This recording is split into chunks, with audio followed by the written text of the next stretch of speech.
Okay, so hear me out. Cocaine Bear versus Meth Gator. Who you got?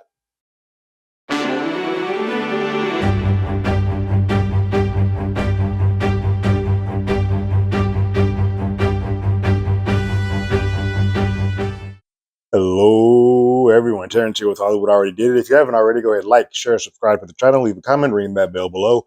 Anytime we have something, you will be among the first to know. Fourth episode of Poker Faces here, and it is it's a wild one. Batshit crazy is what I would like to call this episode. The one thing that I do love is that we have sort of gotten rid of the weight of what is the five families and all that stuff. Is now Charlie just going on a journey about herself and ending up in just some precarious situations, kind of just being this drifter. A lot like Reacher does for his show, where you're just like, hey, we're just going to accept that this person just moves and there's no bad, just moves from place to place. That's what we're getting with Charlie Cale now. And that makes for a better show. I don't get bogged down with the bookends of having to have to worry about her getting chased down again. It just feels like a complete episode with just itself. And yeah, fourth episode is called The Taste of Blood, and it's fun. We start off with Fran, who is a really good cop. She's a really good cop that exists in the Florida Panhandle area. Fran knows people in the community. She does right by them. She understands their family and their circumstances. It says, hey, you don't need to get jammed up for something so simple. She cares, and she's genuinely happy and proud to be a police officer. We see her chief enter her into this awards banquet, this awards ceremony that happens in the Florida Panhandle, where for Cop of the Year. She's naive. She has no idea what it is. She didn't even really want to be sent off for this. She's like, this isn't what I want. I'm just here to do good police work. I don't care about this. She gets down there. She and the chief go the first time, and she doesn't win. This gentleman named Joe, who will be forever known now as Gator Joe, played by Kamal Najjani, channeling his best Tiger King. Not in this moment, but subsequently he does. He wins. And he has a little baby gator strapped to his chest because he just saved this gator, and it sort of becomes his call to claim to fame. And in this moment, you see Fran kind of genuinely happy. He's like, oh, he's got a baby strapped to him. That's kind of cute. And she's genuinely happy that he won. It doesn't have any ill feelings towards him, none whatsoever. And then we get a title card that says 6 years later, and 6 wins for Florida Joe since then. And so this has now become an obsession for Fran. She is now not understanding how she has not won yet in these 6 years. It is a compulsive thing where her good police work is now suffering because of it. She is actively watching Gator Joe's TikTok feed, who has now become the social media star who has catchphrase after catchphrase after catchphrase. He is just living the life. He's living the dream. He has become full on Tiger King. If Tiger King became a social media darling, it would be Gator Joe. But while she is watching this, she has a suspect, or actually, I think he might be a victim, who is sitting by her police desk, who's just bleeding profusely. And he's like talking about, giving her information about how good and how great Joe is. But he's also like, yo, can I get a towel? Because I'm bleeding. And she looks up like, oh God, you are. There's a moment of care for that, but then she goes right back to being glued to that social media screen, TikTok, to watching Joe. And so this has now become a thing for her. She runs to her chief's office to be like, hey, did anything come for me? And chief's like, yes, I have the nomination for you, but I think you should sit this one out. Because he is also concerned about like the world that she's sort of delved down into and how this has become more of a thing to win than it has been like a thing to recognize her greatness. Neither here nor there. She's got like a dog on a bone. She's going down there. So she makes her way down to the Florida Panhandle and award ceremony. And she gets there. She meets Rusty there, who we get to see, who has sort of a thing for her. He's head of animal control. He's sort of a doughy-eyed, dopey guy. He's not a police officer like the rest of them there, but he's there because officers of all kinds are awarded and recognized in this moment. A couple important pieces when he first meets her. He's kind of stationed at this photo booth that's happening right in front of it, and we see that this photo booth has live guns and ammo and drugs that are just here for reasons to take a photo, for people to have their photo opportunities taken with. They all think that this is a little odd that these are here, but okay. That's important to clock because it comes back later in the episode. While perusing the grounds of the ceremony, she sees an award cart with all the awards that have been engraved going by. And so she kind of follows that along to see where they are. And she compulsively goes to check to see all of the ones and looks for the one that says Cop of the Year. And in that, she sees that it is engraved with Joe's name, meaning he's going to win for the seventh time this year. And she starts crying. She has a little breakdown there. While she's having a breakdown, Joe comes in, calls her a crybaby, and kind of just like, oh, are you crying because I'm about to win my seventh one? And he starts sort of bloviating and really feeling good about himself. Like, man, even Jordan didn't win 7 in a row. I'm the greatest cop of all time in Florida, Panhandle. And Kamal's playing it great. He's doing a really good job. In this moment, you see a brief moment where it looks like Fran's ready to crack him upside the head with that trophy, but she thinks twice about it, puts the trophy down, and just scurries off. And Kamal just kind of starts talking to himself about how great he is. Fran goes to a quiet place to sort of sulk, and in that, she winds up in the room that Joe was holding, and it's got a gator in it. Gator's name is Daisy, we subsequently know, but it's got a gator in it, and the gator is there caged up. And at that point, she sees a sort of a travel case with all of Joe's stuff, paraphernalia, all the stuff that he's peddling to, his 24-hour juice, his laxative that he gives to Daisy. And in that, sort of an idea hatches in Fran's mind. Her idea, though, I will say this now, her idea is never a malicious one. She's just trying to put a little egg on his face and make him look embarrassed. Not what subsequently happens to Gator Joe. But she looks at the reptiles, basically reptile laxative, and it's like, hey, I want to put this in his drink. So she goes to Rusty, the animal control guy, and I'm like, hey, real quick, I got some stomach issues. If I have stomach issues, I've heard that the reptile stuff can work. How much of that can a human take? And Rusty's like, all right, cool. And he writes down some numbers and he gives that to Fran.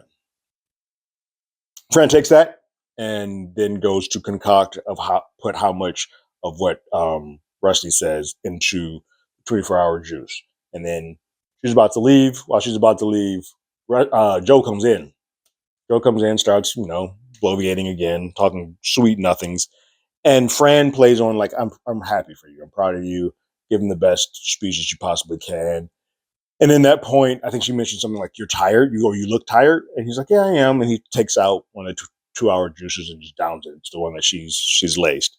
So she knows that, all right, mission set off. We're going to see how this all plays out. After some lunch happening, which is important to clock. I just now put that together, that it is actually lunch happening. That's a key point for later when we get to the Charlie half of the episode. They're at lunch, and we see the ramifications of what's happening with the reptile laxative. And yeah, Joe's got to make a beeline to the restroom, and so he's heading there as quickly as he possibly can. He's telling everybody like, "Yeah, good day." He's saying all of his catchphrases as he goes along, but also saying, "I got to shit, I got to poop, I got to crap, come on, I got to toilet, I got to go to the toilet." So Fran knows, cool, it's happening, and so she makes her way to the restroom to sort of just stand outside as to sort of hear the sounds of her work and sort of pat herself on the back like, ha, I got him. I laugh, jokes on him. He gets to laugh at me crying, all this stuff. I get to laugh at him pooping. So she's getting a good joy out of it. And then all of a sudden she hears the sound sort of change. And change don't sound like somebody who's having a hard time passing poop. It sounds like somebody who's just croaked and like giving their last breath. So then she goes into the restroom quickly and sees that, yeah, he's dead. And she starts freaking out like, oh my God, this is an accident. I didn't want this to happen. I just wanted that you like get embarrassed a little bit. And then she pulls out the napkin that she had that Rusty gave her. she realizes that she read the dosage upside down, and she gave him several times more than what was advised from an animal um, licensed person, and knows that yeah, she just killed this man. And so now she's freaking out.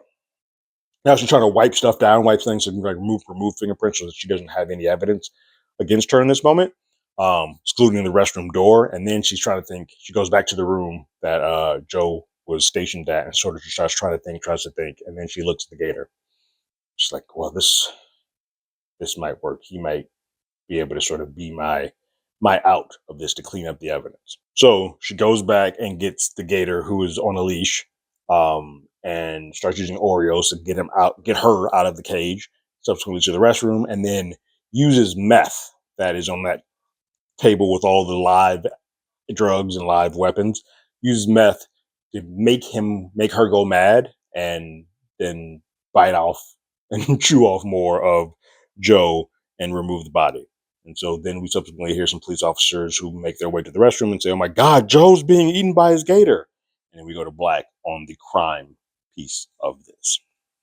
Pick up with Charlie, who is almost at the end of the last episode where she's like pointing on the map, like, all right, where to go next? And she gets on the CB radio to be like, "Hey, y'all," she's talking to folks out there, like, "What should I do next? The highway is an open road for me. I'm just looking for somewhere to go, somewhere to relax." She's in full drifter mode. Because she no longer has the care of people coming after her. And after a cute little interaction between her and a voice that they named Buddy, who's voiced by Steve Buscemi, um, she makes her way to this hippie farm, if you will, that is taking care of gators and whatnot in Florida. This hippie farm brings Charlie in, led by Hutch, and they bring Charlie in, and Hutch is explaining to them like, "Hey, you want to do something good and rewardful and fruitful with your life, you need to help us free a gator." And this gator is the gator that is with Joe. They show her clips of Gator Joe's social media where he is giving him the cocktails of like laxatives and drugs to sort of dilute her and put her on a level playing field. But they're all saying like, "Look, you just got to look Daisy in the eye, and she's just a good spirit. She's a good animal. Like there's nothing she can do wrong, and they've got her trapped, and we need to go free her." And Charlie's like, "Well, why can't you guys just go do it?" And they've all been made. They've all tried to do it before. And like, "No, we've been made. We can't do it." And Charlie's then like, "Well, can't we just go to his house and do it?" And it's like, "Well, no, he's a cop. Like, we can't just, he'll shoot us. Like, he's armed to the teeth. We have to do this in a public setting where we can get him and then sort of have everyone else be at our aid to help facilitate this." And so she's down. She's down for the call. It's like, "Yeah, you know what? Screw it. I'll do it. I will do this." Now, they don't tell her that the festival that she's going to is full of cops. They don't give her that information, but yes, that is where she's headed. So she makes it to the police awards, finds out that it's a police awards, kind of checks Hutch about it, was like, "All right, cool, I'm here now. Let's continue this on." She locates the room where Daisy's being held, and she's in a cage, and Hutch is like, "Cool. When the officers go to lunch, you need to wheel that out on its wheels and just bring it out through the door, and she'll be free." And it's at that point that Charlie's like, "Well, hold on. This cage doesn't have wheels." And Hutch's like, "Well, how the hell are they going to get it in there?" And Charlie's like, "I don't have the answer to that. I just know that what you're telling me is impossible because I can't wheel her out of it."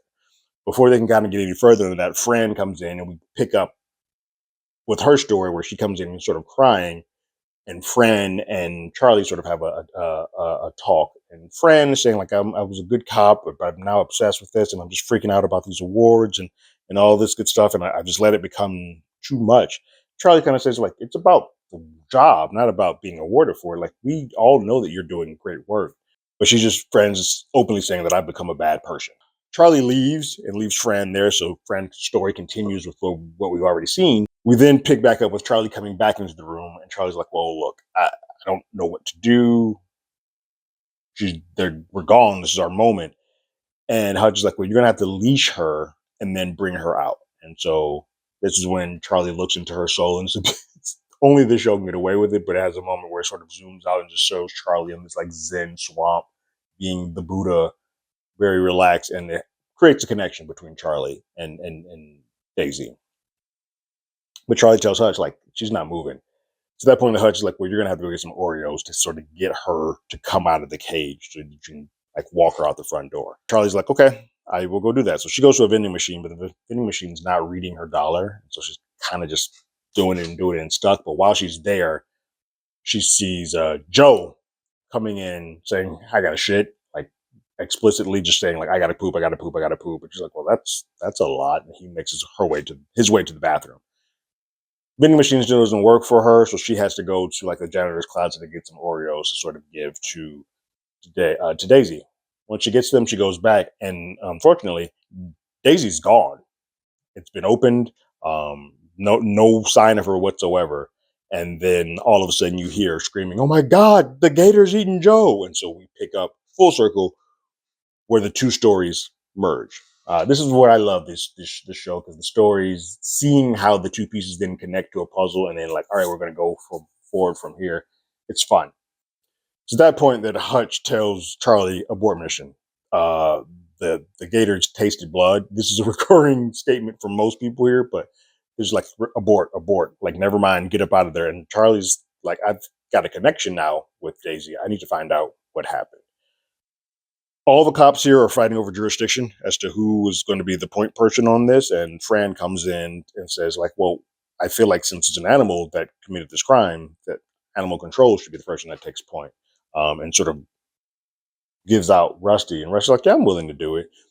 It's not so much that Fran feels like that Rusty is the best person here, but she feels that Rusty, having a bit of an affection for her, is probably the easiest to control in this scenario. And so I can sort of lead him where I need to lead him, where I can't do that with any of the rest of these folks. The one thing that the cops do agree on, though, is that they all agree that Daisy must die.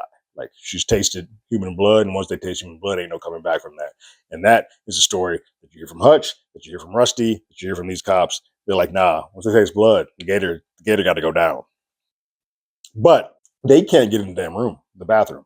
The gator Daisy is still very mad, and as soon as they open the door, she starts mouth open, growling. So they're like, well, let's give it a moment till it finishes its meal before we kind of go in guns blazing. So they got a little bit of time. So at that point, that Charlie turns around and sort of sees an Oreo trail that came from Daisy's room. She follows it back. It's there where she then sees the twisty thing she had put in place to keep Daisy in the cage until she came back. But it's been untwisted as if with human hands, as opposed to like Daisy just burrowing through the cage. So she knows that, okay, Daisy didn't do this. There's a human that is involved, a human element that's involved in this that I need to sort of get to the bottom of. We then see that the chief calls Fran to just see how she's doing with everything, and she immediately thinks that he's calling about um, the death that has just occurred, and it's just like, yeah, there's blood, so much blood everywhere, and Chief's like, well, what are you talking about? I'm talking about the fact that you're on social media, you're on Joe's social media when you were looking at the awards, you recorded it all, and so Fran's kind of like, well, hold on, there's a camera.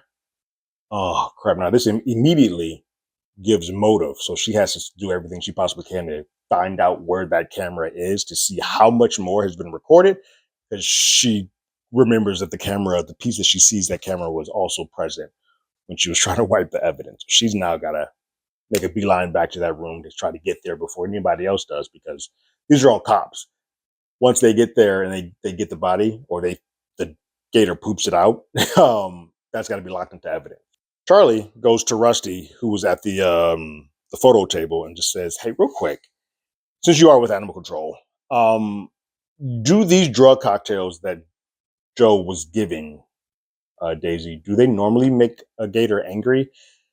And Rusty's like, "No, they would not." And they both kind of like, "Well, what would make a gator angry?" And while they're looking at the table, they all of a sudden look at the meth that's standing there, like, "Oh crap, that would do it." And so they subsequently started going through photos to see if there was a point in time where the meth wasn't in the shape and design that it was, or stacked the way that it was, or that possibly a gator could have come through and clawed their way and grabbed of some of this and just messed it up. And they're like, if that happened, this table would be a mess. So that couldn't have happened. There's a human at some point that took one of these bags of meth and then gave it to Daisy. The cops breach the bathroom. When they breach the bathroom, they see that Daisy is gone. The gator is now in the walls. Like, oh boy, now this has become a full blown horror movie. So Daisy is going through the walls, and they all arm up. Like everybody's like, "Well, cool. We now got to take care of this gate up in the up in the walls." Rusty also gears up, and he's like, "Look, once they taste blood, it's that old saying that happens." So Charlie finds Daisy in the janitor's closet. She goes to the janitor's closet, and Daisy is there, looking like she is coming down off the high of whatever it is that Fran gave. And when their friend bursts into that closet with her gun trained on Daisy and sort of is like, hold on, ease up. I think she was framed. I don't think she did this on her own accord. Something's afoot here.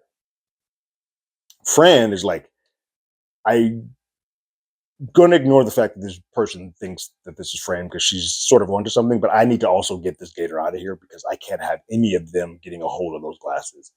I need that in my possession. And so Fran and Daisy hide Daisy in one of those travel cart tables and get her off the premises, and then put her in a squad car, and they pull off. It's at that point that Charlie asks for some hand sanitizer. He just says like, no, it's just been a messy day. So she's got Fran's like hand purse that's there.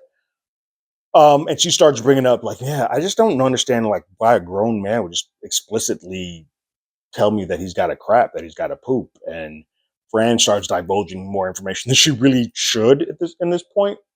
Just to show you also how naive she is thinking about all of this. But she says um, that yeah, that's just who Joe was. He's like that of a 10-year-old. He sometimes took his own laxatives and whatnot. And Charlie immediately clocks that. It's like, that's a truth. But how would you know that? And like, why would you know that? And Fran says, well, I watched his social media stuff so much. And that's when Charlie then says that that's a lie. It's like, yeah, you know that, but not because of that.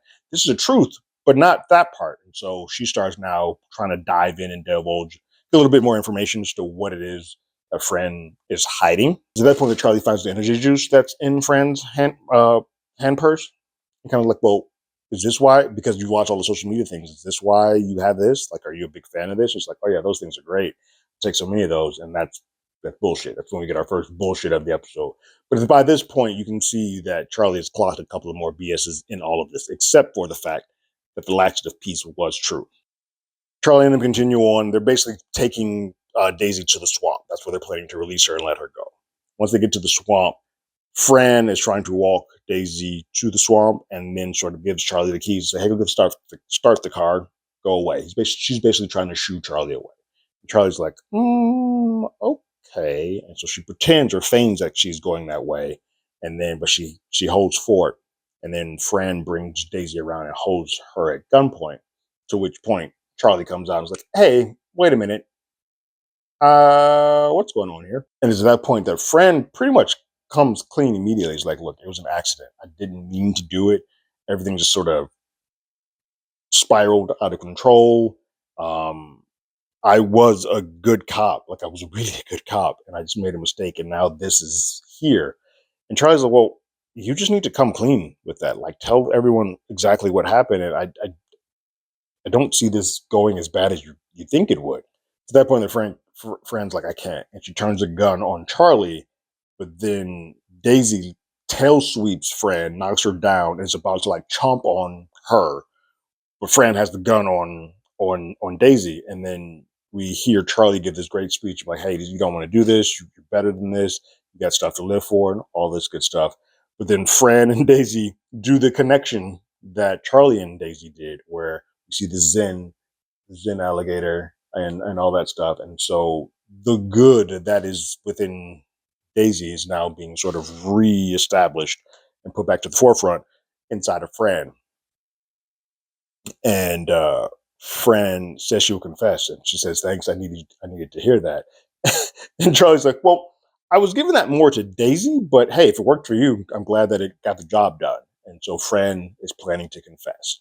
And then we see Daisy poops the glasses out, and Fran takes the poop glasses back to her chief and confesses about everything. To which her chief is kind of like, cool story, bro. But that sounds like the most Florida man stuff that I could ever think about. So, yeah, we're just not going to tell nobody that. That sounds nuts. So we're going to keep that in house. That's not good enough for Fran.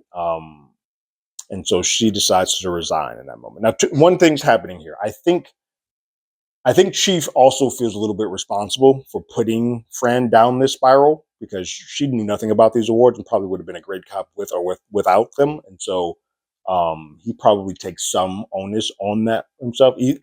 Aside from the fact that the story does sound batshit crazy, he probably was like, I don't really want to do this and derail your career. Like, you are still a good cop. You're the best cop that I had. You can be a good cop without this being on your jacket.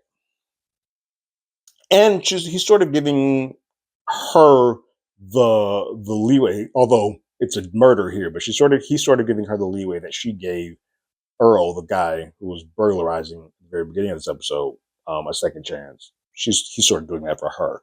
But she wants no parts of it. She feels like that's not enough of me serving my penance. And so she resigns and then needs to find some way else to sort of make amends and serve her community. So then she goes to join Hutch and the hippies and cleaning up and doing all the Gator stuff there. And that's sort of her way of coming full circle and giving back to the community, but without being a cop. We then pick up with Charlie, who's deciding what to do next, where her next move is, and sort of get a cool little button with her and Daisy once again before she takes off to go decide what her next adventure is going to be. And that's the episode. Fun episode. I had a blast with this one. There's a lot of just crazy stuff that's happening. Some great performances. Fran, played by Gabby Hoffman, it steals the show. But even Kamal Nagiani in his small bit being this over the top version of Tiger King. We need to see some social media clips at the very end. He's having a ball.